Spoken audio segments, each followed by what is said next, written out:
நம்முடைய மாநிலத்தை பொறுத்த வரைக்கும் விவசாயிகள் 60% பேர் இருக்கிறாங்க. விவசாயத்தை நம்பி இருக்கின்ற மக்கள் 60% பேர், 40% பேர் தொழிலை நம்பி இருக்கின்றாங்க. இந்த 60% மக்களும் அவள் இரவென்றும் பகலென்றும் வெயிலும் மழையும் பொருட்படுத்தாமல் ரத்தத்தை வேர்வையாக மண்ணிலே சிந்து உழைத்து பிழைக்கக்கூடியவர்கள் இந்த 60% மக்கள்.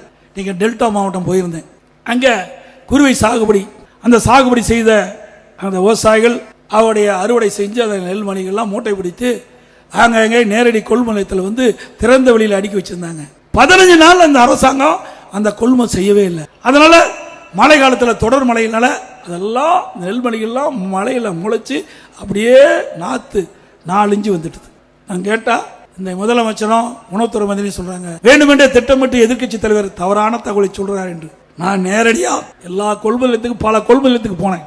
தஞ்சாவூர் மாவட்டம், நாகை மாவட்டம், திருவாரூர் மாவட்டம், இப்படி இந்த மாவட்டத்துக்கெல்லாம் நேராக போனேன்.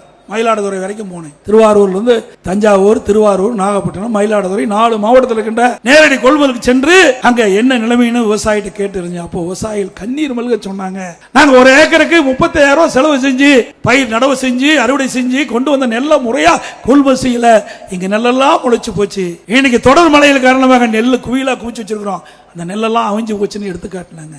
இந்த அரசாங்கம் நேரடியாக கொள்முதல் நிலையத்தில் கொள்முதல் செய்யாத கணத்தில் பல்லாயிரக்கணக்கான விவசாயிகள் இன்றைக்கு கண்ணீர் மல்க தன் உழைத்த நெல்லையெல்லாம் விற்க முடியாத அவலங்களை இந்த ஆட்சியில் ஏற்பட்டுகின்றது. இதற்கெல்லாம் முடிவு கேட்கின்ற தேர்தல் 2026 சட்டமன்ற தேர்தல் என்பதை நேரத்தில் தெரிவித்து